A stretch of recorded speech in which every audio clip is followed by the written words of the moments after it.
What's going on, you guys? Petplatypus here, and today's video is going to be another Dragon Ball discussion, which has been most of my discussions lately, but it's just an interesting series to talk about.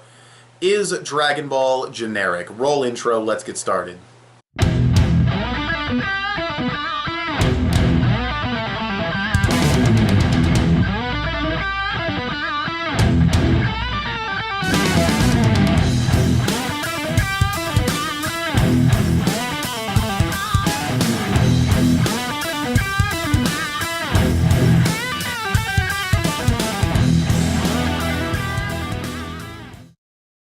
This question really stems from the fact that a lot of fans do consider Dragon Ball generic. I could go into a whole video of like the plot of Dragon Ball, which other YouTubers have gone into, talking about how it's not all about action and stuff like that. But that's not really what this video is about. There are fans of Dragon Ball who are like, yeah, I love the series, but it's generic, it's standard, it's set the standard for a lot of shonens nowadays, but because of that, it's quote unquote dated and it's not unique anymore. And yes, Dragon Ball, that's the thing I want to establish right out the gate. I do think it's sort of a half and half situation. Because on one hand, yes, Dragon Ball did set the standard for a lot of these tropes and cliches and different things like that. And you could say, but that's not really fair. Dragon Ball set the standard for those. For the time, those were really unique, and it deserves credit for that. And it does deserve credit for that, and I don't think anyone wants to discredit it for inventing these things, or at least popularizing them. Because even if it didn't invent some of these things, like the rage transformation or calling out your attack names, even if it didn't invent all of those, it still popularized them, and a lot of manga artists will cite Dragon Ball as an influence and an inspiration, and Toriyama as an influence and inspiration, so it's fair to say it at the very least popularized these things. And since so many series have used Dragon Ball as a template for this kind of stuff, you could say, in some regards, Dragon Ball is generic. It does have those cliches. Again, if you want to say it's not really fair to say that because it invented them, completely valid, completely understandable. But on the flip side, is Dragon Ball generic? Going back to that question. On the flip side, let's look at other things Dragon Ball has done that really make you scratch your head and think, why do people call this a generic series? I mean, let's look at the fact that the main character starts out as a child, grows to adulthood, has his own child that also grows up to be an adult. Now that's at the very end of the series, but still, it's interesting. It's unique. I can't think of any other battle shonen series. And if you're going to bring series to the table to compare to Dragon Ball and say, oh, well, this series did it as well, bring battle shonen. Don't bring seinens that have totally different storytelling styles. Don't bring other genres. Bring battle shonens to the table. Let's keep it fair. Let's keep it within the genre that Dragon Ball is a part of. How many can you name where the main character goes from a child to adulthood, has a child? I know this is very specific, but that's the point. And all of these things, that's a big part of Dragon Ball. That's not just a small thing like, oh, Dragon Ball did this one thing. No, that's a huge part of Goku's character development, a huge part of Gohan's character development, Goku's development as a father, which kind of redundant to say that because it's a part of Goku's development, but I guess I just wanted to go a little bit deeper. And because of this very long length of time that goes by in the series, it makes the villains' transformations to being good guys more believable, especially Vegeta. With Piccolo, it was like, well, they trained to fight the Saiyans for half a year or so. He learned to be kinder with Gohan around him and everything because Gohan didn't treat him. That's Piccolo's development, but Vegeta especially, so well developed. Krillin also, I don't think Krillin gets enough credit. He started off as a cocky little shit that didn't even like Goku, and then he became way more humble and much more friendly with Goku over time and became his best friend. And that's development that happened over the course of several years. Even in the original Dragon Ball, there was still time they spent training with Roshi, time they spent training for the tournament, Red Ribbon Army stuff. There was a lot of stuff that helped develop Krillin. And like I said, going back to Vegeta, lots of time spent developing Vegeta from a pure villain. None of that Funimation dub, Frieza made him the way he is bullshit. A genuine, ruthless, savage villain to being a father who's capable of throwing away his pride for his family. Which that stuff pertains more to Dragon Ball Super, but you still get a little bit of that in the Buu Saga, like fusing into Vegito and stuff like that.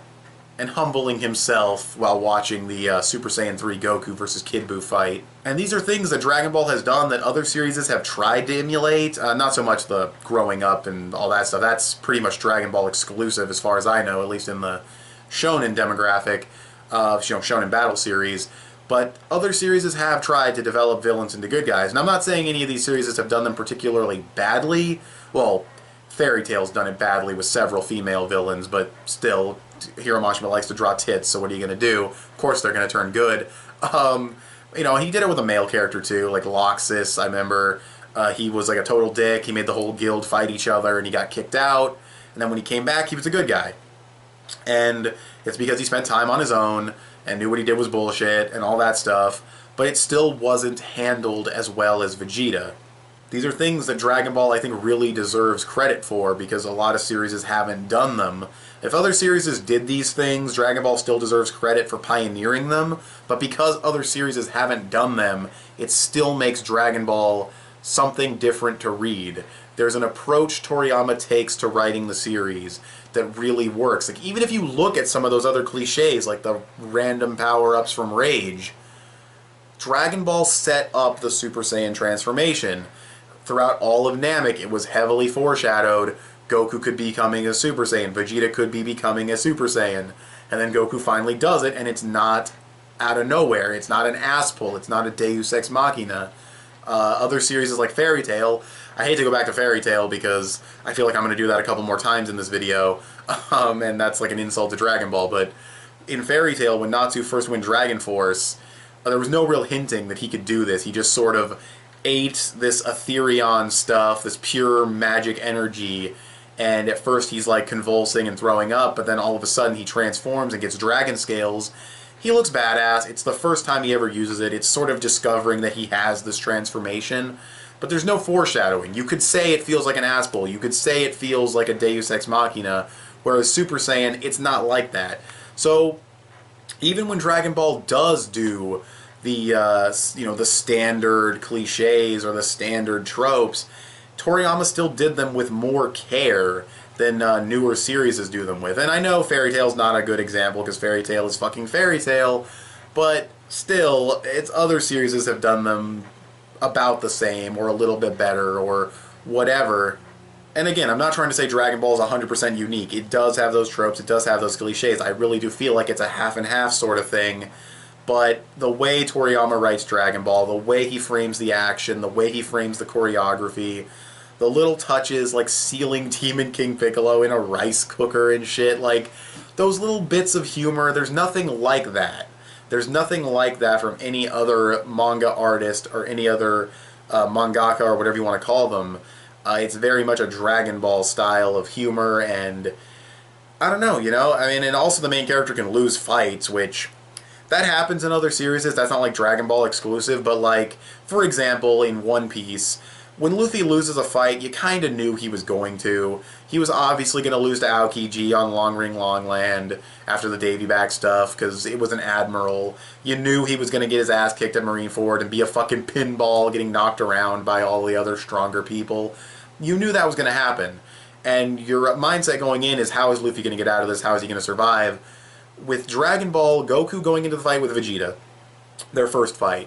Goku as a Super Saiyan God going into the fight with Beerus. I kind of want to focus more on the manga stuff because that's what inspired all these other series, but still, Goku going into the fight with Beerus as a Super Saiyan God.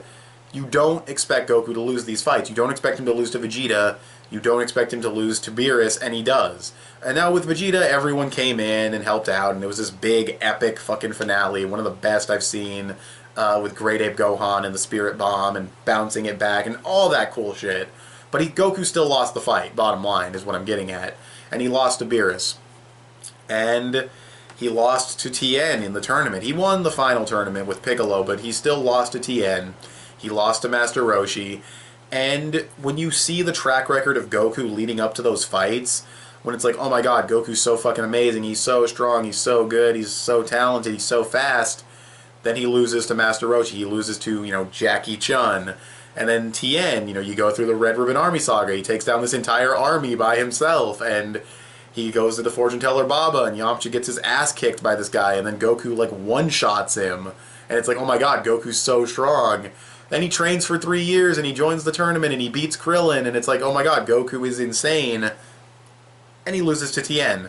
Now, sort of by a bullshit, he does hit the ground first, kinda, because he hit a van, but still, oh my Dragon Ball knowledge disgusts me, the way I can just pull the tiniest shit out of my head. It's unhealthy, probably, but anyways, he still loses the fight, and I don't know, I just think that it's interesting that Goku can lose fights all the way through the series. He's not the one to beat Cell. He needed a ton of help to beat Boo.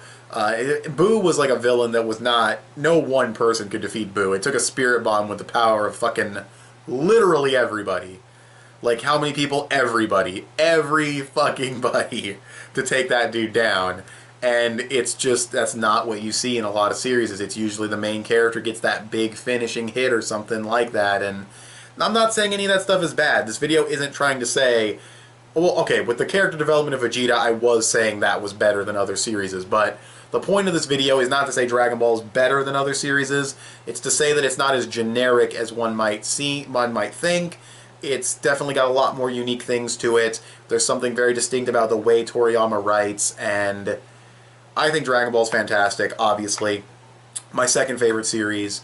But, yeah, and like I said, once again, just want to repeat, I do think it's sort of a half-and-half situation. On one hand, it did invent a lot of these generic tropes, so that's one thing to consider. But when you consider the way Toriyama writes, some of the villains like Android 17 and 18 being very unconventional, Beerus being very unconventional, Goku losing fights, going from childhood all the way to adulthood, having a son that goes from childhood all the way to adulthood, all the character development that comes with that kind of thing, it makes Dragon Ball a very unique series in its own rights, and not generic. I don't see people saying Dragon Ball is generic a ton, but it is out there. I think the whole Dragon Ball is all about action and has no plot, I think that's a little bit more common than fucking, you know, it's generic, but still, what do you guys think? Do you guys think Dragon Ball... Oh, another unconventional villain is Fat Boo, specifically Fat Boo. Very unconventional, very interesting villain. For the time that he appears before he gets absorbed by the evil Boo. But anyways, what do you guys think of Dragon Ball in terms of, is it generic, is it unique, is it both, like what I said? Is it totally unique in your opinion? Is it totally generic in your opinion? Please bring facts, evidence, and stuff like that to the table if you're going to say that. And of course, bring other series from the shonen genre, the shonen battle genre, that are similar to Dragon Ball that I may have never heard of, that have done these cliches. But even if you do, I feel like, are those unique enough? Like, are not unique enough, are those common enough? Like, yeah, you could bring some series no one's ever heard of that did the same shit as Dragon Ball, but is that the mainstream? Is that generic? No. 2 or 3 series doing the same thing as Dragon Ball is not mainstream. That's not generic, you know what I mean? But anyways, I keep adding on to this. So finally, just to wrap it up, all that stuff I said, tell me in the comment section below. Also follow me on Instagram or add me on PSN. I'm petplatypus on both. You can also give this video a thumbs up and share it on social media. Both those would help me out a lot. Subscribe if you haven't already, or if you like what you've seen here. I want to thank you guys for watching, and I'll talk to you guys later. Bye.